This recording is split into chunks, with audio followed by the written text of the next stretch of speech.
What's up, everybody? It's your boy Will King here tonight, this Friday night at the After the Whistle podcast. It's going to be a solo dolo night for me. It is the first recording after the debacle of the Super Bowl 60. I'm not going to lie, it was tough at first. It was really tough. I went through all the phases. I went through a little bit of, some would say, depression. Then out of that phase, I kind of leaned into anger. Then there was a little bit of, I don't know, I was like in this weird space after the anger, denial. And then finally, after 3 or 4 days, I was able to kind of be okay with everything. But it was a tough one. And I guess because it was a little bit tough because all the shit I was talking, so many people, so much shit talking. And I just thought, through the course of the whole year, it was like the football gods wanted this to happen. We just needed to do it one more time. Everything was rolling our way. There was no way we were gonna fuck this one up. And unfortunately, we got our ass whooped. My expectations versus reality was heartbreaking. My expectation was New England winning, not by a blowout, but we were winning. Reality, we got blown out and we got our ass whooped bad. So I had to rewatch it. I had to rewatch the highlights, and I had to hear all the commentators and all the analysis from everybody's. And the one person I didn't want to hear from was Cam Newton, Mr. Chicken George himself. I didn't want to hear shit from him. I didn't want to hear nothing from him. It's not one fucking word. You had Nick on that stupid show, First Take, and all the other ESPN analysis, and everybody's putting their input. And if I can jump through the TV and choke a couple people, I would have. I would have. But hey, that was me at my anger stage. Because I felt robbed at first.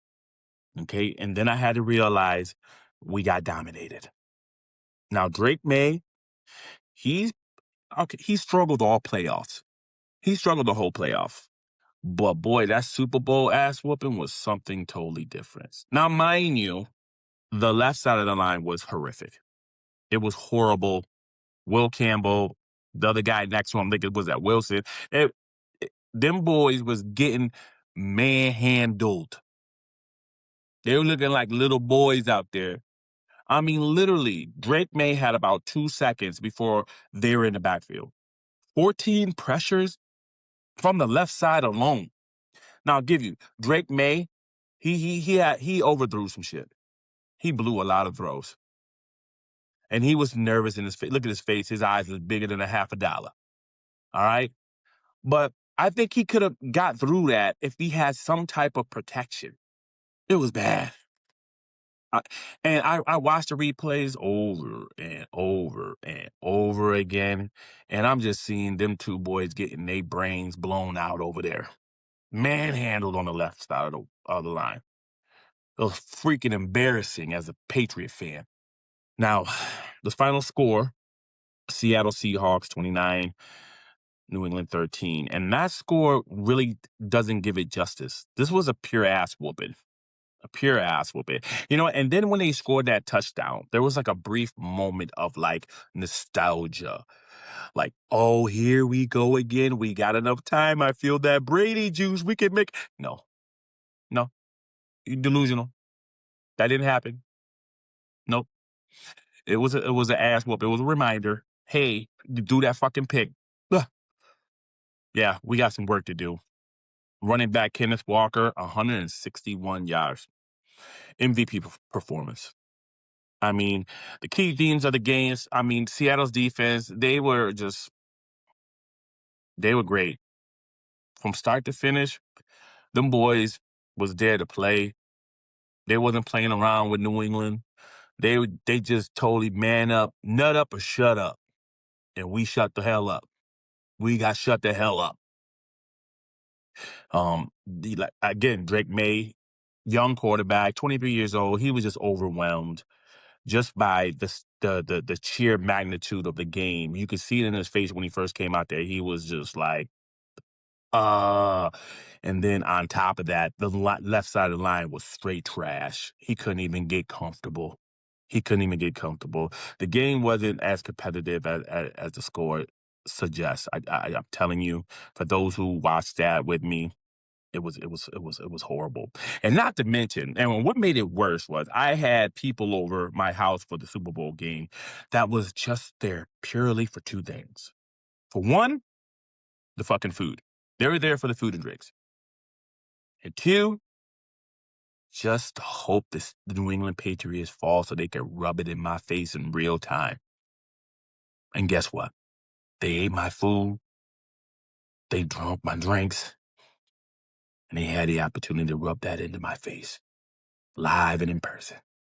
And that really set me off. And I want to let every single one of you guys know that came to my house and did that to me. Payback's a bitch. Because I know all your teams. Next year, I'm going to be on your ass times 10. I'm going to go ultra instinct shit talking next season. So be prepared for ultra instinct, mastered ultra instinct. Will King, Patriot fan. Remember that. Now, we're going to break this down. Obviously, the Seattle Seahawks main thing was we're going to blitz the shit out of them. That was the strategy. There was no trickery. They disguised, the formation really well, but at the end of the day, it was just like, we're just going to strap it up and just be more physical, and they did. The momentum shift was the pick six. Pick six, man. And the more I say, the more frustrated I start getting depressed a little bit. The running game, Seattle's running game, unbelievable. Hats off to Walker. We couldn't stop the run, but let's do a little positive. Let's do something positive. The New England Patriots defense, kudos to you guys. Kudos, you guys played your ass off because it was only 9-0 by halftime, and you guys stopped them 3 times from scoring. And shout out to that boy Gonzalez. That boy was balling. And that's what makes it so frustrating, because the defense played championship defense. They got the ball back to you guys, and you guys failed them. Matter of fact, I haven't. Where was the receivers at? Where was Diggs at? Where were everybody? Not one freaking person can get open for this young man. There wasn't like a chip and then roll out.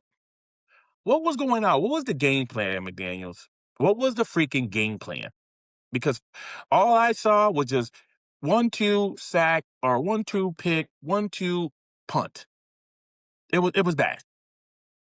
I think I would have kind of sat Drake May and kind of tell Josh, hey Josh, you guys, you're a little bit seasoned out here. Use your legs, and we see what we can do.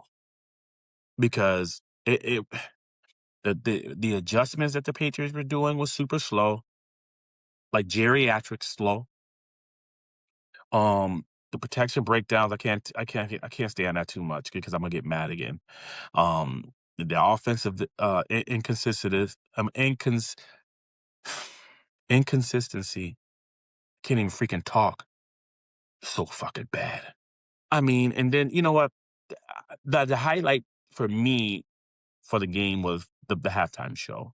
And it's not even like it was like overwhelming, because I didn't understand what he was saying, but the vibe was there. I caught what he was trying to show us, the sense of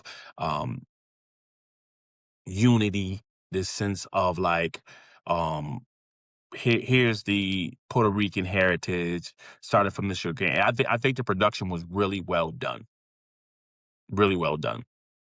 And but there was a lot of people who had, not even a lot of people, a certain type of people had problems with it. And you know what type of people those were. So yeah, they don't get too much of my energy, but it was a good halftime show. Shout out to Bad Bunny. and his whole crew. It was good. Let me see the latest NFL news that we got. ESPN is planning new alternative Super Bowl broadcast styles for the future games. I wonder what that's going to entail. What do they mean by that? A new alternative Super Bowl broadcast styles. I'm gonna have to look into that a little bit more. We all know Matthew Stafford won the MVP, and after that performance in the Super Bowl, rightfully so.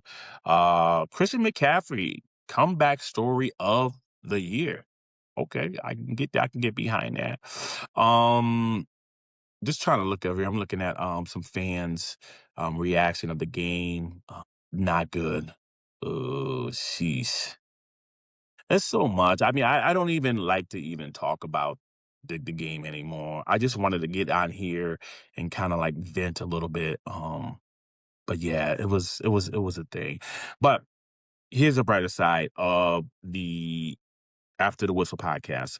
NBA is starting to catch up. We're going to be jumping on the NBA coverages, WNBA. We got March Madness coming down the pike. And obviously, the NFL drafts and, the free agency, all those things. We're going to be on that. So we're going to have a lot to talk about, a lot to go through. I knew tonight was going to be a short night because, I was a little bit I'm still coming off this loss, guys. So bear with me. Bear with my emotions. I'm in a glass case of emotions. But I'm doing much better now. I'm doing much, much better. Um, but I would like to leave off with this. Though I am down now as a Patriot fan, I always know I shall rise again. And when I do rise again, I will show absolutely no mercy to all the enemies of the Patriots. I don't care if you're 5 years old or if you're 72, 80 years old. I am going ultra instinct on your ass. Talking crazy. Right. You be happy now. Joyful, all you haters, especially you Bills fans. I even heard somebody say if the Bills, Josh Allen was there, he would have put up a better. No, he wouldn't. Because if he could, he would, but he couldn't make it there. So don't give me that if, that woulda, coulda, shoulda, would shit. Because if was a spliff, we all be high. Y'all remember that. Y'all remember that. We were right where we were supposed to be. We did the unthinkable. Many people didn't think we would get this that far to Super Bowl, and we did. We did. The fastest turnaround you ever seen. But we're gonna be back. I don't know when. Next year might be a little bit too soon to say that, but we'll be back. And you mother freakers better be ready. Ultra Instinct will. All right. So, love, peace, and hair grease to the next show, you guys. See you soon. Peace.